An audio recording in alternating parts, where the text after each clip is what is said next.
무너진 시대는 무엇으로 다시 세워질 수 있을까요? 다시 재건될 수 있을까요? 사실 저와 여러분들은 엄청난 시대를 살아가고 있습니다. 이 엄청난 시대라는 것을 대변하는 최근에 우리에게 사실 충격을 주는 문명의 이기는 AI죠. 인공지능의 시대를 살고 있고, 이것이 나올 것이라는 것은 예측은 했지만 이마만큼 대단한 위력이 있을 것이라는 것은 아마 가늠조차 하지 못했을 것입니다.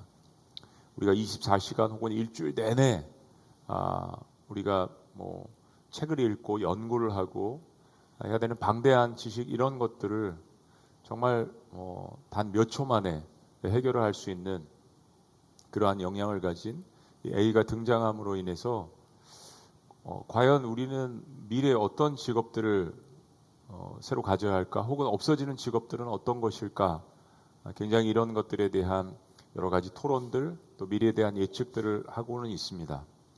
AI가 세상을 바꾸고 있습니다. 우리들의 어떤 그 문화, 생각, 가치관, 행동, 정보는 넘쳐납니다. 삶은 이전보다 편리해졌죠. 그렇죠? 전화 한 통으로 배달도 할 수 있고, 한국만큼 이렇게 편한 사회가 어디 있어요? 주차장에 들어가면 이미 자동차 넘버가 스캔이 돼서 들어가지만 여러분들 다른 나라 가면 아직 그렇지 않은 나라들이 굉장히 많습니다. 사람들의 마음은 더 평안해졌을까요? 이런 것들 때문에. 그렇지 않은 것 같아요. 불안은 점점 더 깊어지는 것 같고, 우울증은 더 증가하는 것 같고, 이런 것들이 쌓여지면 관계가 더 회복돼야 되는데 관계는 깨지는 것 같고, 우리 심령은 더 메말라가는 것 같습니다. 대한민국이 경제적으로 성장을 했지만 많은 사람들의 내면에는 설명할 수 없는 공허함이 있다는 것을 참 우리가 부인할 수 없을 것 같아요. 왜 이렇게 많이 발전했는데 우리 안에 이런 공허함이 있지? 사람들은 왜 행복하지 않은 것 같지? 교회도 실은 마찬가지라고 생각합니다. 예배는 많아졌는데 감격은 줄어든 것 아닌지, 프로그램은 많아졌는데 정작 해야 되는 회개는 사라진 거 아닌지, 또 지식은 넘쳐나는데 거룩의 능력은 약화된 거 아닌지 부인할 수 없을 것 같아요. 왜 그렇습니까, 여러분? 성경은 분명하게 우리에게 이야기합니다. 인간은 인간의 힘만으로, 우리의 노력으로, 의지로 새로워질 수 없기 때문입니다. 많이 발달을 하는 것 같은데 인간의 힘만으로 이게 새로워지지 않는 것 같은 거. 바로 그런 시대에 하나님께서 요엘을 선지자로 부르셨습니다. 구약시대에 쓰여진 요엘서의 배경은 실은 1장부터 보시면 재앙입니다. 재앙을 그 당시에 뜻하는 가장 상징적인 것이 메뚜기 재앙인데, 메뚜기가 모든 것을 다 먹어버리는 메뚜기 재앙으로 온 나라를 휩쓸었습니다. 곡식이 사라졌습니다. 포도원이 무너졌습니다. 그러니까 땅이 황폐해지니까 사람들 마음 가운데 기쁨이 사라지게 된 거죠. 겉으로 보면 자연재해입니다. 그런데 요엘은 그걸 단순 재난으로 보지 않았다는 것입니다. 영적 메시지로 보았습니다. 그 영적 메시지는 바로 하나님의 백성들이 하나님에게서 떠나간 겁니다. 하나님의 백성들이 하나님과의 연결고리가 끊어진 겁니다. 그래서 요엘서는 심판으로 시작합니다. 하지만 놀랍게도 그 끝이 심판이 아니라, 그것으로 끝나는 것이 아니라 회복이라는 이 메시지를 전해주는 것. 그리고 결론적으로 말씀드리면 그 회복의 절정은 성령님입니다. 성령 하나님. 하나님 마지막 시대에 오늘 여러분들이 본문 읽으신 것처럼 내 영을, 하나님의 영을 만민에게 부어주시겠다라고 약속하셨습니다. 그리고 이 예언은 수백 년 지나서 사도행전에서 성취됐습니다.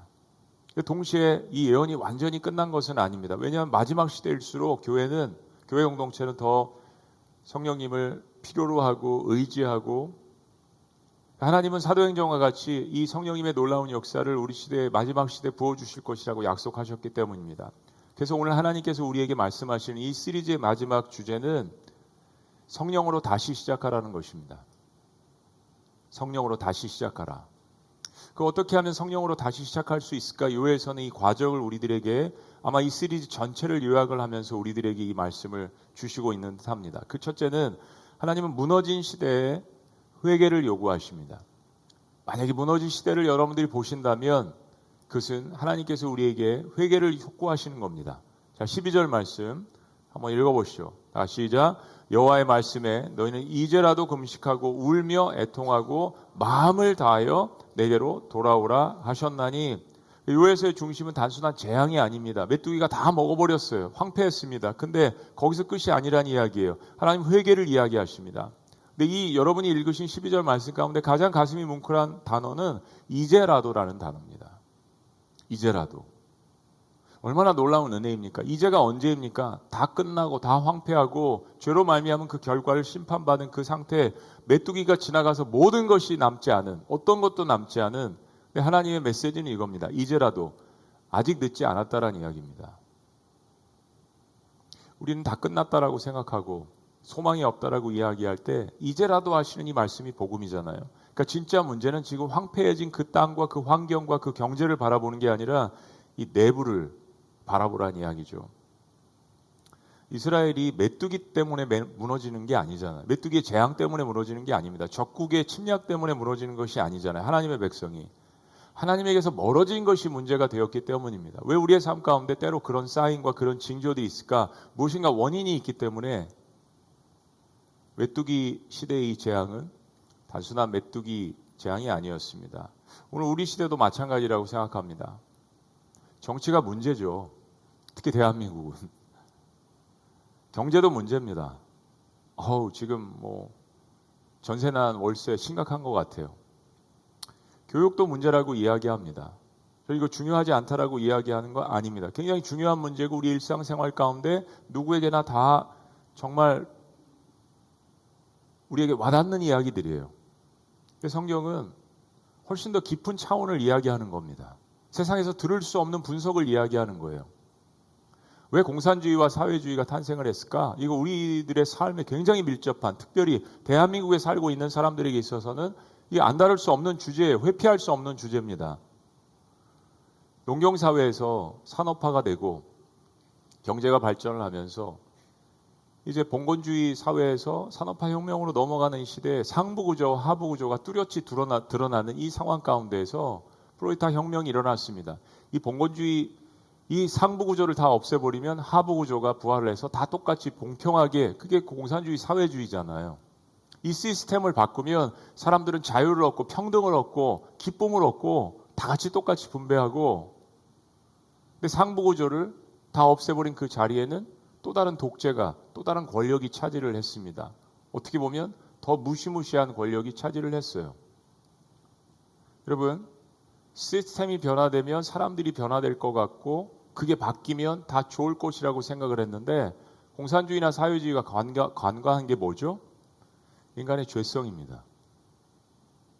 인간의 죄성은 그런 것들로 없어지지 않는 거예요. 또 다른 누군가가, 또 다른 악이 나타나서 그걸 차지하고 오히려 더 억압하고 더 착취하는 이런 시대를 거쳐나가면서 자본주의가 탄생을 또 했습니다. 물론 자본주의가 그 전에 있었지만, 그리고 자유 경제 체제를 가졌습니다. 사람들이 같이 열심히 일하다가 어떤 사람은 더 많은 부를 얻게 되고 또 어떤 사람들은 또 그렇지 못한 이런 상황들, 이거면 다 될 줄 알았는데 빈부격차 커질 수 있는 상황이 있어요. 뭐를 간과한 거죠? 이번엔 은혜를 잊어버렸습니다. 내가 많이 얻은 만큼 많이 베풀고, 그죠? 못한 사람들에게 나눠줘야 하는데 그렇지 못한 상황.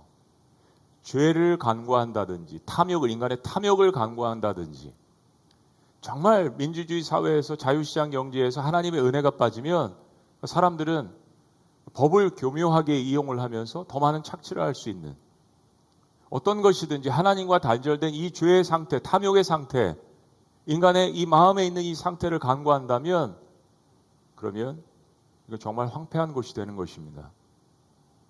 세상은 이야기해 줄 수 없는 이 부분, 그래서 하나님께서 말씀하시는 거예요. 마음을 찢으라고요.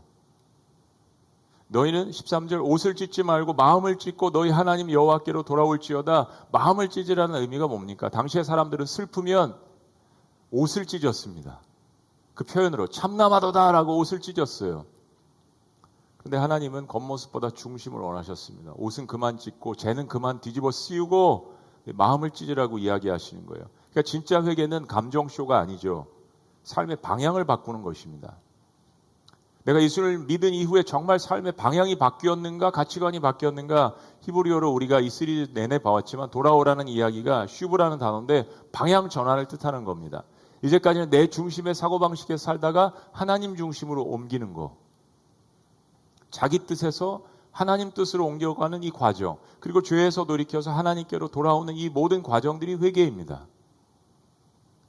종교개혁가 존 캘빈이 회개에 대해서 이런 이야기를 한 적이 있습니다. 회개는 인간이 하나님께로 방향을 바꾸는 어느 한 부분이 아니라 삶 전체의 전환이라고요.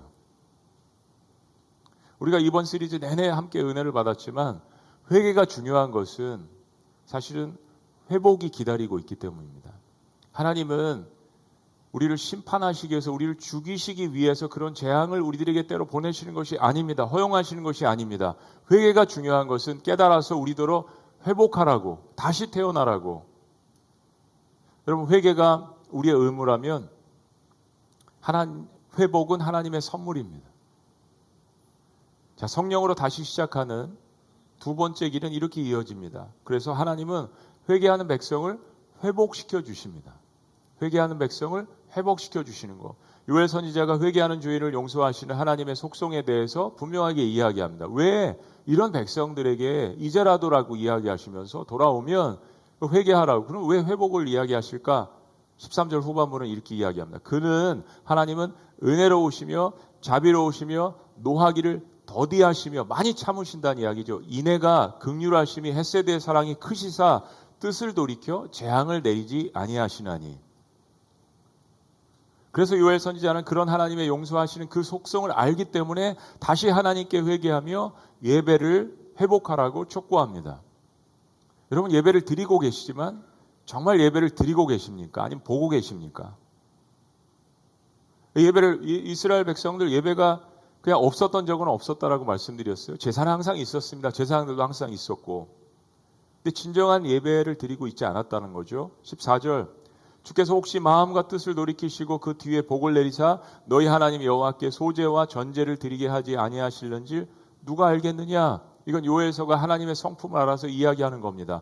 그러니까 계속 예배를 드리고 있었고 소제와 전제를 드리고 있었는데 하나님께서 그걸 받지 않으셨다는 상태예요. 왜냐하면 백성들의 상태가 그랬으니까. 그런데 그렇게 회개하고 돌아간다면, 마음을 찢으면 하나님께서 그 예배를 받으실 줄 누가 알겠느냐? 이런 하나님이시니까 그래서 예배를 다시 소집하라고요. 15절, 너희는 시온에서 나팔을 불어. 여러분, 예배합시다. 주님께로 돌아갑시다. 거룩한 금식일을 정하고 그리고 성회를, 거룩한 날을 소집하라. 그리고 제사장들과 리더들에게 백성을 모으라고 합니다. 이게 리더들의 역할이죠. 영적인 리더들의 역할.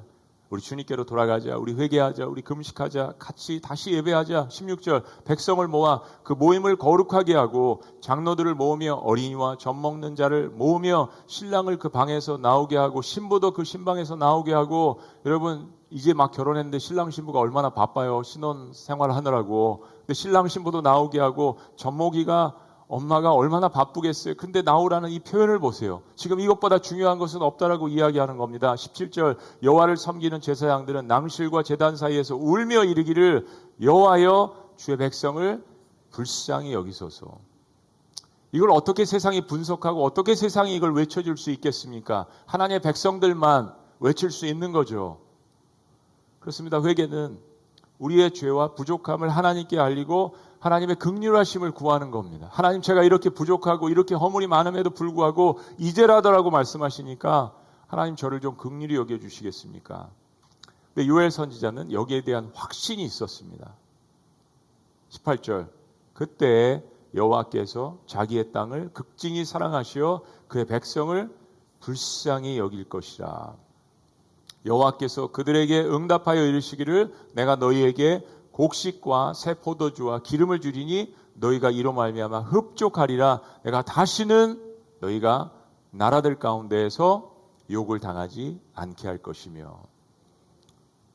그렇게 회개하고 주님께로 돌아올 때 요엘 선지자는 하나님께서 하나님의 백성들을 괴롭히는 대적자들을 물리쳐 주시고 그 황폐한 땅을 회복시켜 주시고 다시 그 황폐한 땅이 기름지며 땅의 소산물을 풍요롭게 하시고 늦은 비와 이른 비를 내려주셔서 전과 같이 그 대지를 적실 것이라고 확신 있게 이야기합니다. 그리고 요엘 선지자는 가장 가슴 뭉클한 하나님의 말씀을 이렇게 대언합니다.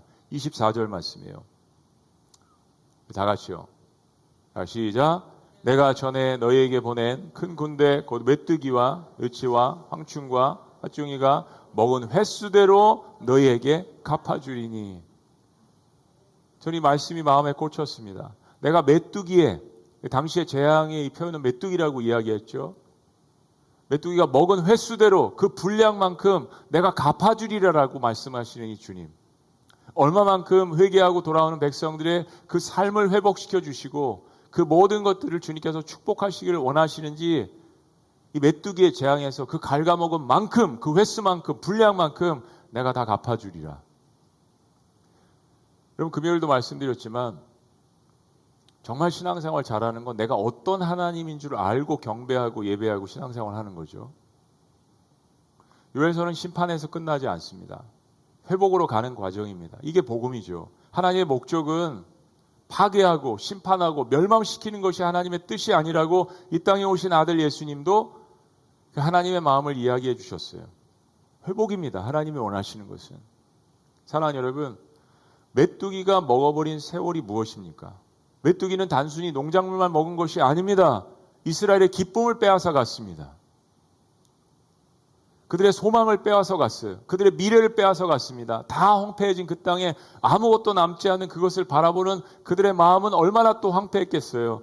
우리 인생에도 그런 시간이 있죠. 메뚜기가 먹은 세월, 후회되는 시간들 가끔 생각나시죠? 그때 내가 그러지 말았어야 하는데, 그런 결정을 하지 말았어야 하는데, 주님의 뜻 가운데 거하지 않았던 그 세월들, 죄 가운데 보낸 시간, 영적으로 게을러졌던 그런 순간들, 메뚜기가 먹어버렸던 세월, 시간, 삶, 관계. 네, 하나님 말씀하세요. 내가 메뚜기가 먹은 만큼, 그 횟수만큼 내가 회복시킬 것이며 다시는 수치를 당하지 않을 것이라는 이 하나님의 약속의 말씀. 27절 다시요. 그런즉 시작. 그런즉 내가 이스라엘 가운데 있어 너희 하나님 여호와가 되고 다른 이가 없는 줄을 너희가 알 것이라. 내 백성이 영원히 수치를 당하지 아니하리로다.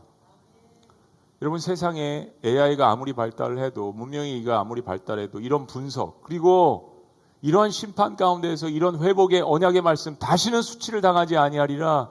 네가 좀먹은 세월들, 잘못해서 얻은 그런 결과들, 이 모든 것들을 회복시키시고 다시는 수치를 당하지 아니하리라는 이 약속의 말씀. 그래서 이 회복은 인간의 힘으로 되지 않습니다. 실은 인간의 의지로 되지 않는 거예요. 그러면 우리에게 질문이 있죠. 어떻게 이런 회복을 얻을 수 있을까? 요엘서는 그 답을 마지막 부분에서 보여줍니다. 그 회복의 핵심은 성령 하나님이십니다. 마지막 시대의 가장 큰 약속은 성령님이십니다. 다시 한번 28절 말씀을 보시죠. 그 후에 백성들의 죄 때문에 이런 재앙과 이런 심판이 벌어진 그 한복판에서 다시 돌아오라고, 이제라도 다시 돌아오라고 말씀하셔서 백성들이 그 말씀을 보고 돌아오는 이 과정 가운데 그 후에 내가 내 영을 만민에게 부어주리니 너희 자녀들이 장래일을 말할 것이며 너희 늙은이도 꿈을 꾸며 너희 젊은이는 이상을 볼 것이며. 이건 시적인 표현이죠. 모든 사람들에게, 모든 세대들에게 부어주신다라고요. 그때 내가 또 내 영을 남종과 여종에게 부어줄 것이며 내가 이적을 하늘과 땅에 베풀리니 곧 피와 불과 연기 기둥이라. 사랑하는 여러분, 여러분이 오늘 읽으신 이 본문, 들으시는 이 본문은 구약 성경에서 가장 놀라운 예언입니다. 가장 놀라운 예언 중에 하나가 아니라 가장 놀라운 예언이라고 거의 대부분의 목회자들이, 학자들이 이야기를 이구동성으로 합니다. 그러니까 굉장히 중요한 본문이죠. 구약 성경 예언 중에 뭐라고요? 가장 놀라운 중요한 예언이라는 거. 왜냐하면 당시의 성령의 역사는 굉장히 제한적이었습니다. 일부러 구약 시대는 그런 시대였어요. 하나님의 성령의 역사는 제사장들 혹은 선지자들 혹은 왕들, 특별한 사람들이 받는 성령의 역사였어요.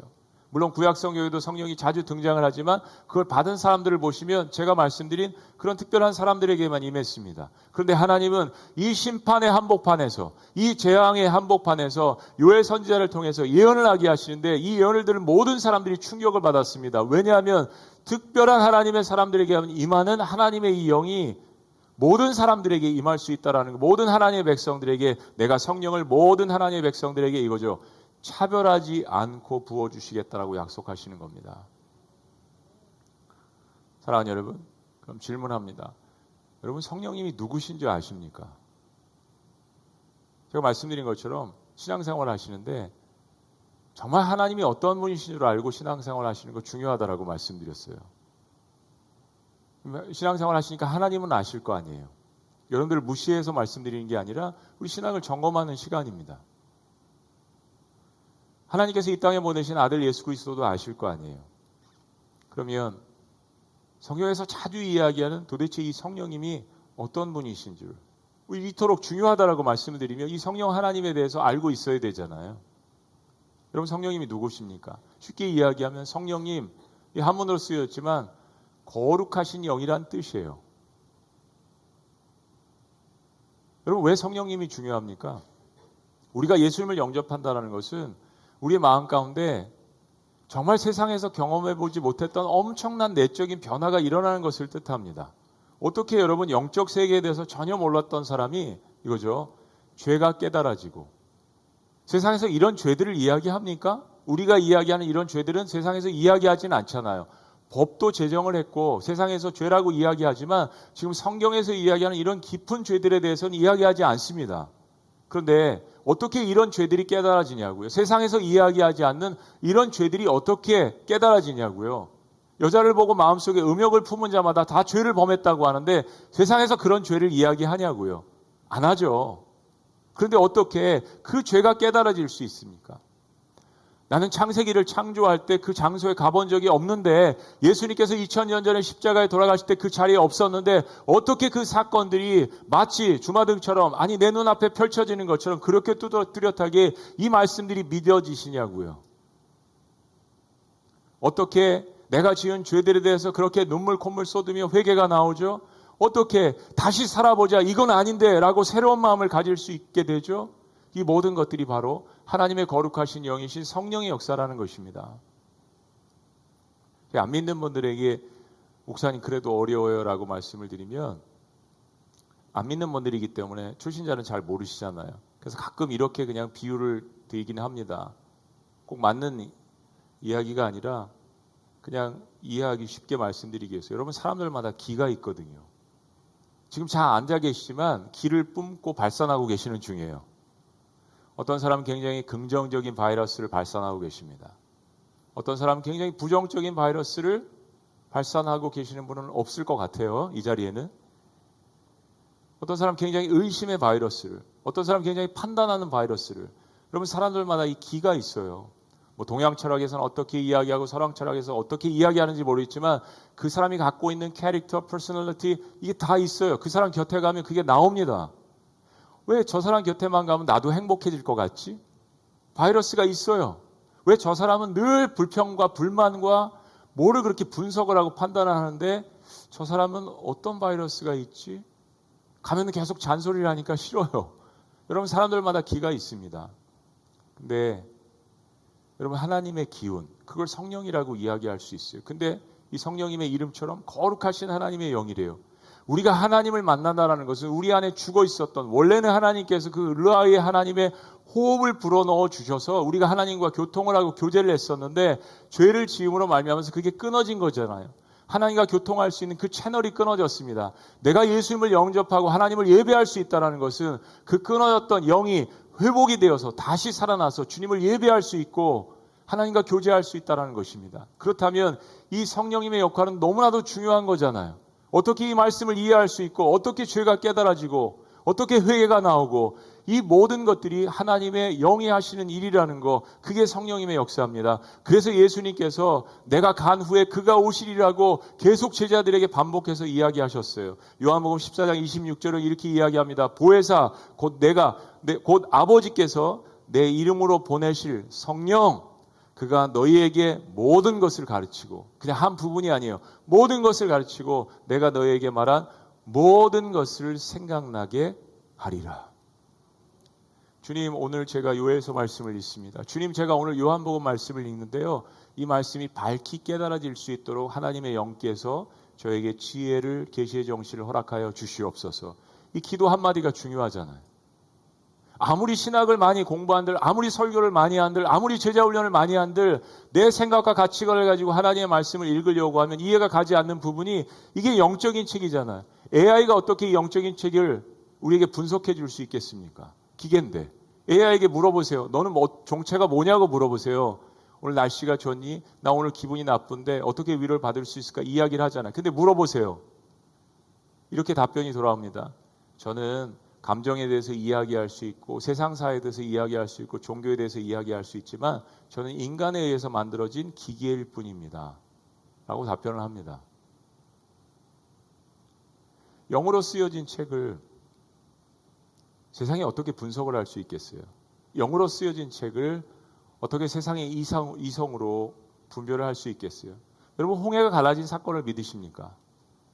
정말로 예수님께서 십자가에 정말 죽으셨다가 몸 그대로 오셨는데 고통받으시고 죽으셨다가 부활하신 사건을 믿으십니까? 종교적으로 믿는 것이 아니라, 그렇게 세뇌를 받아서 믿는 것이 아니라, 정말 여러분의 삶 가운데 예수 그리스도를 진심으로 만났고, 그 만나는 과정 가운데 내가 이전에 없었던 하나님께서 부어주시는 그 성령의 역사를 체험하셨다는 이야기죠. 그 이름은 몰랐지만 내가 전에 없었던, 도대체 이게 뭐지? 저희 성도님들 가운데서 교회라는 자체를 처음 나오시는 분들이 있습니다. 성경책도 생소하고 예배도 생소하고. 그런데 저희가 이 시리즈를 하면서 첫 번째 불렀던 마지막 그 찬양이 여호와께 돌아오란 찬양이었어요. 목사님, 제가 그 찬양을 보는데 왜 이렇게 눈물이 나는지 모르겠어요, 이 이야기를 하시더라고요. 그 성도님이 여호와께 돌아오라, 처음 찬양을 들었는데 계속 눈물이 나더라는 이야기예요. 여호와께 돌아오라.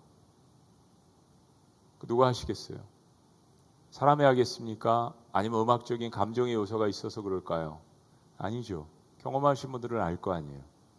그건 하나님께서 우리의 마음을 회복시키시고 우리에게 부어주시는 성령의 역사인 것입니다. 죄를 깨닫게 하시는 역사, 요한복음의 성령님을 이야기하시면서 이렇게 결론을 이야기하십니다. 그가 와서, 그 성령께서 오시면 내가 이야기한 것도 다 깨닫게 하지만 특별히 죄에 대해서, 의에 대해서, 심판에 대해서 깨닫게 하게 하신다라고 이야기했습니다. 그게 성령 하나님의 역할이라는 거예요. 마틴 루터는 은혜는 곧 찔림이다라고 이야기했습니다. 도대체 그 당시에 사람들이 찔림이 없었던 거예요. 회개가 없었던 겁니다. 근데 은혜는 찔림이라고 이야기했어요. 하나님의 말씀을 보니까 죄가 드러나고 내가 생각했던 의가 하나님의 의에는 걸레와 같고, 선지자가 이야기한 것처럼 내 죄와 내 그 걸레와 같은 의와 내 삶이 드러나는 그 찔림 때문에 은혜를 받고, 아, 하나님은 이런 분이시구나. 그런데 어떻게 나에게 다가오셨을까? 그럼에도 불구하고 아들아 딸아 이제라도 돌아오라는 그 하나님의 메시지를 통해서 내가 하나님의 자녀인 것을, 탕자임에도 불구하고 하나님의 자녀인 것을 확증하게 되는 것, 이게 성령 하나님의 역할이라는 겁니다. 그리고 나 같은 자가 이 세상 가운데 있었을 때 그를 전도하고, 그리고 그가 마음을 바꾸고 교회를 나오는 모습을 보고, 야, 이건 내가 한 일이 아닌데 라고 고백하는 전도자로 만들어주시는. 사랑하는 여러분, 신앙생활 하시면서 여러분들의 가장 최고의 신앙생활하는 인생의 목적 가운데 하나는, 반드시 탑3가 있다면 그 가운데 하나는 내가 예수님의 성품을 닮아가는 것으로 세우셔야 합니다. 예수를 믿은 이후에 교회를 나오는 목적, 내가 신앙생활하는 목적, 예배하는 목적, 제자훈련 받는 이 목적 가운데 그 탑3 가운데 하나가 내가 예수님의 성품을 닮아가는 것이 목적이 아니라면 우리 종교생활하고 있는 겁니다. 왜 오랫동안 설교도 하고, 왜 오랫동안 신앙생활하고, 왜 오랫동안 예배하고, 오랫동안 에너지와 시간을 들여서 기독교 생활을 하는데 왜 성품이 변화되지 않을까? 생각해 봐야 될 문제예요. 하나님의 능력이 없던지 아니면 정말 내가 예수님을 제대로 믿지 않던지 우리의 목적이 예수님을 닮아서 우리의 성품이 성장하는 가운데 있는 거, 도저히 용서할 수 없는 사람을 용서해 보려고 하는 마음을 갖는 거, 이게 어떻게 세상에서 할 수 있는 일이겠어요? 정말 가난한 사람들, 긍휼에 있는 사람들 보면 내 생활도 힘들지만 도와주려고 노력하는 이런 마음들, 이 긍휼의 마음, 이거 누가 주신 거겠어요? 사랑하는 여러분, 저와 여러분들의 우리의 신앙생활의 목적이 주님을 닮아서 성장하는 것, 날마다 성장하는 것, 이 모든 것들을 성령 하나님께서 해주신다는 이야기입니다. 하나님께서 구약시대 특정한 사람들에게 임했던 이 성령의 놀라운 역사를 예수님을 영접하는 모든 사람들에게 부어주신다는 것, 이건 정말 엄청난 선언입니다. 왜냐하면 인간은 이겁니다. 성령 없이는 절대 변화되지 않습니다. 교육만으로 변화되지 않습니다. 의지만으로 변화되지 않습니다. 시스템 변화시킬 수 없습니다. 이미 역사가 증명했습니다. 도덕만으로 변화되지 않습니다. 인간의 죄의 본성은 영의 문제이기 때문에 하나님의 재창조가 우리에게 필요합니다. 그걸 성령께서 하신다는 이야기죠.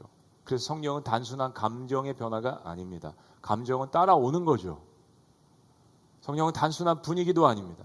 성령은 하나님의 동행하심, 하나님께서 우리의 삶 가운데 솔로몬의 그 제단에서 임했던 것처럼 하나님의 임재시며 하나님의 능력이고 죄를 깨닫게 하시는 역사고 정말 죽은 영혼을 살리는 하나님의 능력인 것. 그래서 폭발적인 역사를 갖고 있는 다이너마이트라는 이 단어가 오죽하면 두나미스라는 그 성령을 가리키는 단어에서 나왔겠어요. 미국의 황폐했던 시절에 대각성 운동이 일어났습니다. 그 대각성 운동을 주도했던 목사님, 철학자, 대단한 사상가였던 분이 조나단 에드워드라는 목사님이십니다. 이 목사님이 그때 일어났던 부흥을 설명하며 이렇게 이야기를 했습니다. 참된 부흥은 인간 감정의 흥분이 아니라 성령의 초자연적인 역사라는 거예요. 사람이 정말 변화되는 겁니다. 요엘 선지자의 예언 이후에 적어도 수백 년이 지나서 예수님 십자가 사건이 일어나고 그 후 사도행전 2장에 보면 베드로가 설교하면서 이 요엘서를 인용을 합니다. 그 어부였던 베드로가, 학식이 없었던 베드로가 요엘서의 말씀을 마치 바리새인 사두개인들처럼 인용을 해요. 그리고 이야기합니다. 사도행전 2장에 이는 곧 선지자 요엘을 통해서 말씀하신 것이니 일러스되 하나님이 말씀하시기를 말세 내가 내 영을 모든 육체에 부어주리니 너의 자녀들은 예언할 것이요 너의 젊은이들은 환상을 보고 너의 늙은이들은 꿈을 꾸리라. 바로 이전에 마가의 다락방에 모였던 제자들이 본인들이 이 경험을 실제로 했습니다. 그리고 베드로가 정말 불을 토하는 심정으로 사람들에게 설교를 했던 거예요. 그리고 그 한 번의 설교 때문에 3,000명이나 되는 흩어졌던 디아스포라 유대인들이 예수님을 구세주로 영접하는 놀라운 역사가 일어났습니다. 요엘서가 예언한 그 예언을 제자들이 먼저 받고 그리고 그처럼 설교를 했는데 정말 성령께서 불처럼 바람처럼 임재하여 주셔서 바뀌지 않았던 그 유대인들이 딱딱한 마음이 회개하고 우리가 어찌할꼬 우리가 이 말씀을 들었는데 우리가 회개해야 되는데 우리가 어떻게 해야겠습니까? 라고 주님께로 돌아왔다라고 성경은 기록합니다. 그리고 교회가 탄생했습니다. 성령의 역사로요. 그리고 마지막 시대에도 교회는 다시 성령으로만 살아야 합니다. 정말 우리의 무너진 부분들이 있다면 성령으로 다시 회복되어야 하는 것. 성경은 마지막 때가 될수록 우리의 삶 가운데 혼돈과 그리고 어둠과 미혹과 우리의 신앙을 무너뜨리는 미혹과 그리고 특별히 성경이 우리에게 강조하는 것은 이겁니다. 사람들 사이에 사랑이 식어진다고요. 긍휼의 마음이 사라진다고요. 그러니까 그리스도인들은 우악스러우면 안 된다고 했잖아요. 물론 정의에 대해서 부르짖는 담대함은 있어야겠지만 그 우악스러움과 담대함은 다른 것입니다. 영적 전쟁이 심해질 것이라고 이야기합니다. 사랑이 식어지는 것이 그 시대의 종말의 가장 뚜렷한 특징 가운데 하나. 근데 그렇기 때문에 더욱더 이 성령을 물붓듯이 부어주신다고 약속하신 것입니다. 컨수메이션, 이 마지막 시대에는 사탄의 어둠의 징조들이 나타나며 광범위하게 공개적으로 더 자극적으로 어둠의 세력들이 라이즈업 일어날 것이지만 동시에 하나님의 복음의 놀라운 역사를 감당하는 하나님의 사람들이, 일단의 사람들이, 함께 모여서 기도하는 사람들이 정말 예배가 이것이라고 이야기하면서 회개하며 주님 앞에 나아가는 하나님의 백성들에게 이 성령의 뜨거운 역사들을 모든 세대들에게 물붓듯이 부어주신다라고 약속하신 것입니다. 그래서 마지막 시대일수록 이 성령의 역사가 필요한 것입니다. 성령님을 간구하는 이 눈물이 우리에게 필요한 것입니다. 사랑하는 여러분, 그리스도인들만이 할 수 있는 능력 가운데 하나가 회개라고 말씀드렸잖아요. 근데 오늘은 이 질문을 좀 해보기를 원해요. 회개는 고통스러운 거죠. 왜냐하면 거룩하신 하나님 앞에 내 허물을, 죄를 고하는 거니까요. 부끄럽잖아요. 얼굴이 뜨뜻해지잖아요. 근데 사랑하는 여러분, 이거 느껴보신 적 있어요? 회개가 기쁠 때. 회개가 고통스럽지만 회개가 기쁠 때. 오늘 재앙이고 심판이라고 말씀드렸어요. 근데 하나님의 뜻은 회복이라고 말씀드렸습니다. 회개가 처음에는 힘들지만 이 회개를 통해서 내가 회복되고 하나님을 다시 만나고 끊겨졌던 이 영적인 관계가 회복되는 것 때문에 내 마음 가운데 기쁨이 임하는 것을 느껴서 그리스도인이 두 가지의 이중적인 모습이, 영적인 좋은 이중적인 모습이 있는 거예요. 회개가 고통스럽지만 이 회개는 하나님의 자녀만이 할 수 있는 것이고, 이 회개의 과정을 거쳐서 하나님께서 끊어졌던 그 기쁨과 그 은혜와 그 사랑과 능력을 다시 주시는 그 기쁨이 우리 안에 있기 때문입니다. 그게 성령의 역사라는 거예요. 교회 생명은 어떤 다른 것이 아닌 성령 하나님의 역사가 주체가 되어야 합니다. 사람의 소리가 많은 교회, 조직과 시스템에 의해서 움직이는 교회, 그게 주가 되면 그건 세상과 다를 바가 없습니다. 얼마든지 세상에도 사람의 소리는 많아요. 얼마든지 세상은, 아니, 교회보다 더 조직과 시스템이 발달되어 있습니다. 그런 곳에 사람들은 많이 모일 수 있지만 영혼들은 변화되지 않습니다. 변질될 뿐입니다. 마지막, 하나님은 그래서 성령으로 다시 시작하게 하십니다. 요에서는 이렇게 결론 맺습니다. 여호와의 크고 두려운 날이 이르기 전에 해가 어두워지고 달이 핏빛같이 변하려니와, 이 시대 혹은 마지막 시대의 종말을 이야기하는 거죠. 달이 핏빛으로 변하는 이 장면을 상상만 해도 얼마나 두렵습니까? 그렇습니다. 근데 한 가지의 마지막 소망의 메시지를 이야기하십니다. 한번 따라해 보시죠. 누구든지. 그렇습니다. 성령을 차별하지 않으시고 부으시는 이 하나님의 사랑, 누구든지라고 이야기하십니다. 근데 이게 구약 성경에 있다는 이야기예요. 이 말씀을 받은 예수님께서도 요한복음 3장 16절에 영접하는 자, 곧 그 이름을, 그 권세를 믿는 자들에게 누구든지, 그리고 요한복음 3장 16절에 하나님이 세상을 이처럼 사랑하사 독생자를 주셨으니 이는 저를 영접하는 자마다, Whoever believes in him, 누구든지 차별하지 않으시는 하나님의 역사, 누구든지 여호와 이름을 부르는 자는 구원을 얻으리니 이는 나 여호와의 말대로 시온산과 예루살렘에서 피할 자가 있을 것이며 남은 자 중에 나 여호와의 부름을 받을 자가 있을 것이미로다. 마지막 시대 어떤 재앙과 유황불이 떨어진다 하더라도, 지구가 멸망한다 하더라도 피할 자가 있을 것, 남은 자들이 있을 것, 하나님의 백성들이 여호와의 이름을 부르는 자들은 그가 누구든지, 종이든지 주인이든지 여자든지 남자든지 상부 구조에 있든지 하부 구조에 있든지 어떤 민족이든지 누구든지 하나님께로 돌아오는 백성은 구원을 얻으리라. 이 모든 것이 성령의 역사로 시작됐습니다. 그래서 요엘서의 마지막 그 소망입니다. 회개하는 자에게 길이 있다라고 이야기하는 거죠. 불이 듣는 자에게 은혜가 있다라는 이야기입니다. 그리고 하나님은 그 놀라운 일을 성령을 통해서 다시 시작하게 하십니다. 여러분, 사람이 언제 변화될까요? 사람은 충격을 받으면 변화된다고 합니다. 어떤 굉장한 중요한 순간의 결정을 통해서 또 마음을 굳게 먹는 사람들이 있죠. 그걸 통해서 변화를 합니다. 문제는 이게 좋은 변화냐 아니면 나쁜 변화냐. 굉장히 억울한 일을 당했어요. 모함을 당했습니다. 무고한데 또 약간의 잘못은 있지만 굉장히 많은 것들을 뒤집어 썼어요. 여러분, 몬테크리스토 백작이라는 그 소설도 아시고 영화도 보셨죠? 복수로 살아갑니다. 때로 사람들은 그 복수가 힘이 될 때도 있습니다. 근데 문제는 선하게 변화되느냐 아니면 안 좋게 변화되느냐, 그게 다를 뿐이죠. 사랑하는 여러분, 사람은 성령이 아니면 선하게 변화되지 않습니다. 하나님의 영이 아니면, 오늘 저희 교회 그리고 시리즈의 가장 중요한 결론입니다. 사람은 절대 정보만으로 변화되지 않습니다. 사람은 절대 충고만으로 변화되지 않습니다. 사람은 결심만으로 변화되지 않습니다. 하나님의 영이신, 원래 우리에게 부어주셨던 그 르아의 성령의 호흡이 다시 살아나야 사람은 변화되게 되어 있습니다. 베드로도 성령 받기 전엔 두려웠잖아요. 제자들도 다 두려웠잖아요. 십자가에 돌아가시는 그 예수님의 모습을 보고 다 도망갔던 제자들이 왜 다시 돌아와서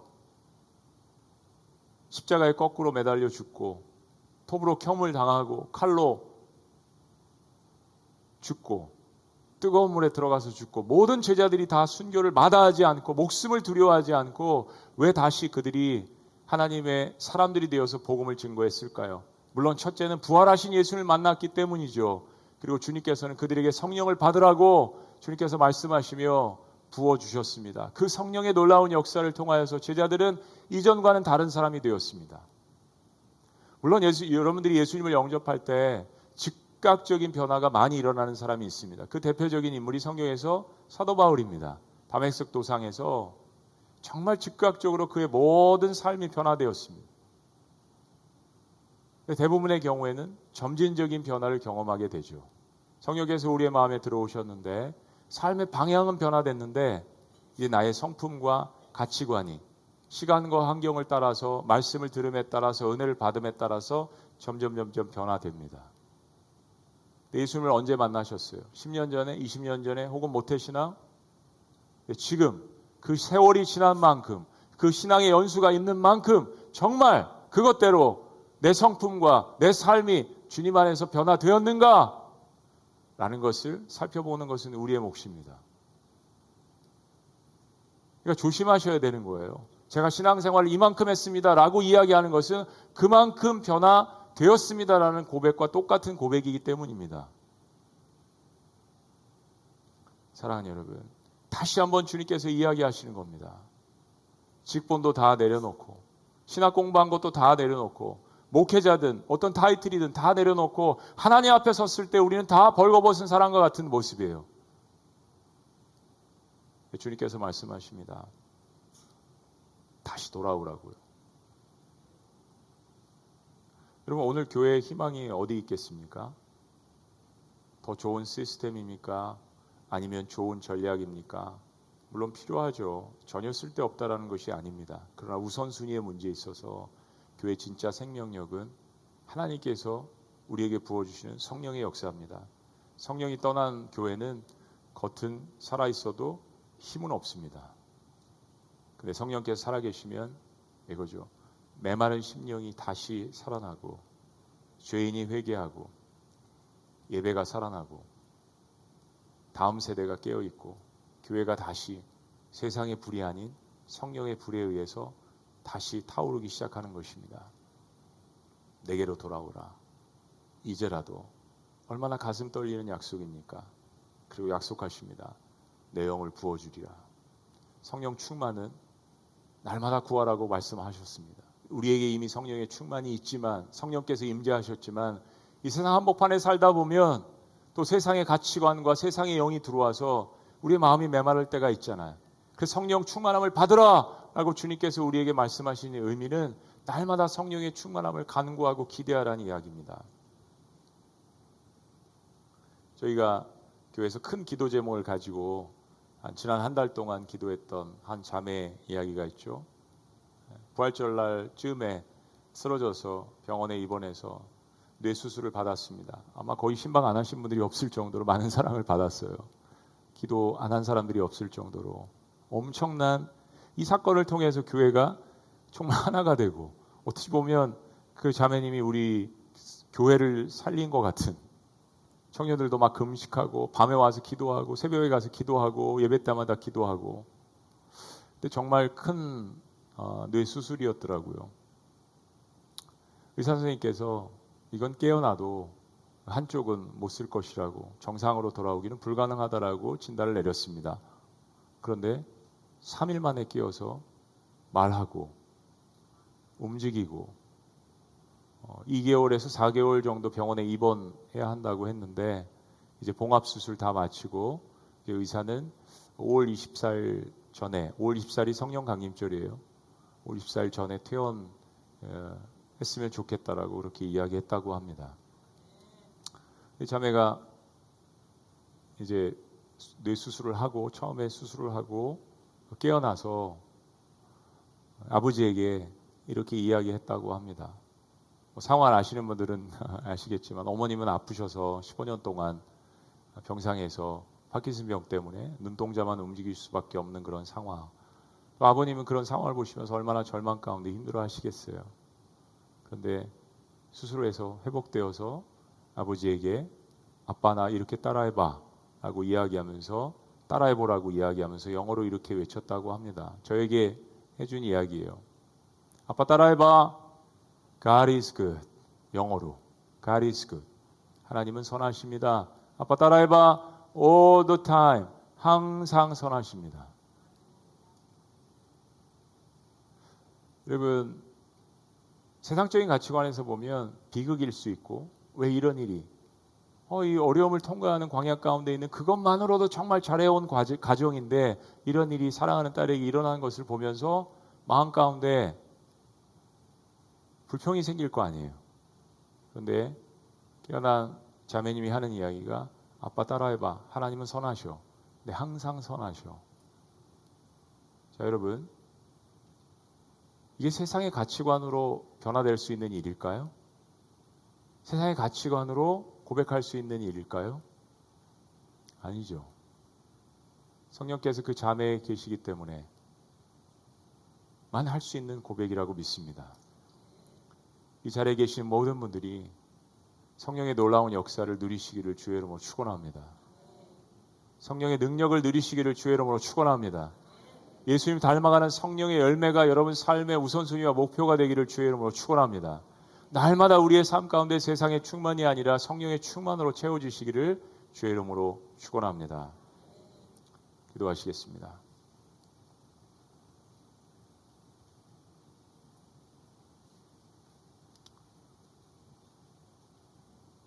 그렇습니다, 여러분. 우리 시대에 정말 필요한 것은 더 많은 정보와 지식 이전에 더 깊은 성령의 역사입니다. 개인도, 가정도, 교회도, 민족도 성령으로 다시 시작하라고 말씀하십니다. 우리 시대가 너무나도 메말라 있습니다. 교회가 형식 속에 머물지 않게 하시고 다시 성령의 불을 부어달라고 주님 앞에 기도하는 간절함이 우리에게 있어야 합니다. 우리의 굳은 마음을 깨트려 주시고 아버지 회개의 영을 우리 모두에게 부어 주시옵소서. 메뚜기가 먹은 그 세월들을 회복시켜 주시고 마지막 시대에 성령으로 다시 시작하라고 말씀하신 이 말씀을 받게 하여 주시옵소서. 공부할 때 내가 예수 그리스도를 믿었을 때 나에게 임재하시고 부어주셨던 그 하나님의 영의 역사를 회복할 수 있도록 다시 한번 성령의 충만을 허락하여 주시옵소서. 성령으로 움직이는 교회, 성령으로 사역하는 교회, 성령으로 예배하는 교회, 성령 안에서 사랑하는 교회가 될 수 있도록 역사하여 주시옵소서. 하나님의 영이신 이 성령을 예비하시고 내가 간 후에 그가 오시리니 그가 밝히 모든 것을 너에게 말씀하시라고 우리에게 대언해 주신 십자가에 돌아가셨다가 부활하신 놀라우신 이름 예수 그리스도의 이름으로 기도합나이다. 아멘. 할렐루야. 우리 자리에서 다 같이 일어나시겠습니다. 우리 그런 의미에서 이 찬양을 주님 앞에 올려드렸으면 좋겠어요. 마지막 날에라는 이 찬양, 요엘서 2장을 통해서 만들었던 그런 찬양이죠. 그렇습니다.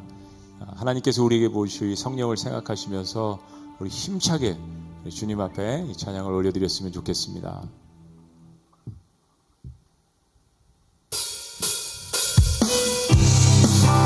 다시 한번 자녀들을 위한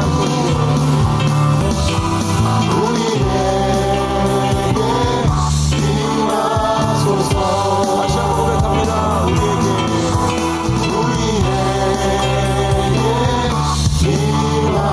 임하소서.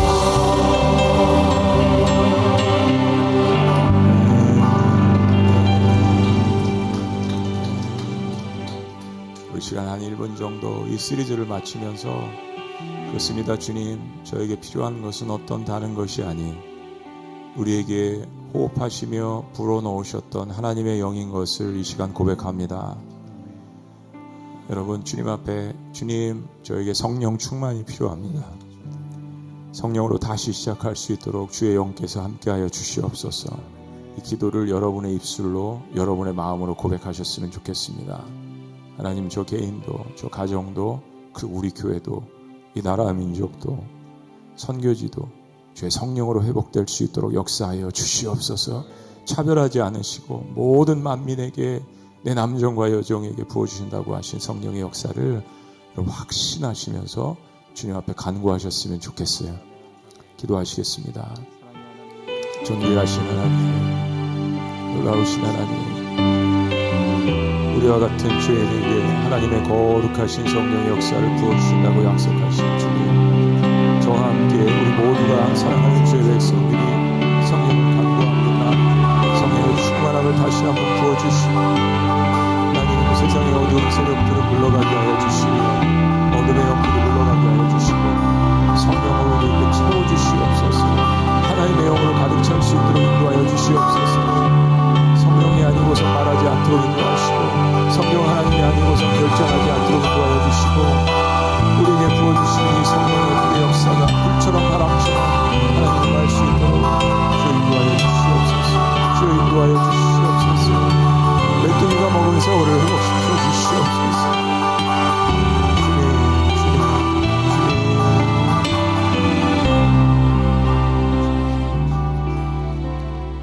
하나님 감사합니다. 우리가 회복할 수 없는 메뚜기와 황충이 먹어버린 그 모든 새우들도 그 횟수대로 회복시켜 주신다는 이 놀라운 주의 말씀을 붙들고 주님 앞에 나아갑니다. 성령의 충만함을 간구한 하나님의 백성들에게 성령을 부어 주시옵소서. 이 시간 그런 주의 은혜에 감사하여서 삶의 일부를 떼어 주님 앞에 드립니다. 주님, 이것이 쓰여지는 곳마다 나 같은 죄인 하나가 주님께로 돌아오며 그들의 영도 성령의 충만함으로 바뀔 수 있도록 인도하여 주시옵소서.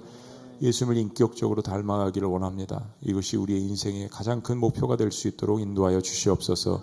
이제는 우리 주 예수 그리스도의 은혜와 하나님 아버지의 극진하신 사랑과 성령님의 감화교통 역사하심이 무너졌었지만 그러나 하나님의 거룩하신 영이신 성령으로 다시 시작할 수 있는 기회를 주신 주님 앞에 감사하며 그렇게 살기를 결단한 하나님의 모든 백성들 위해 위대한 선언 위에 교회 공동체 위에 나라 민족 위에 선거지 위에 지금부터 영원토록 함께 하실 것을 간절히 축원합나이다. 아멘.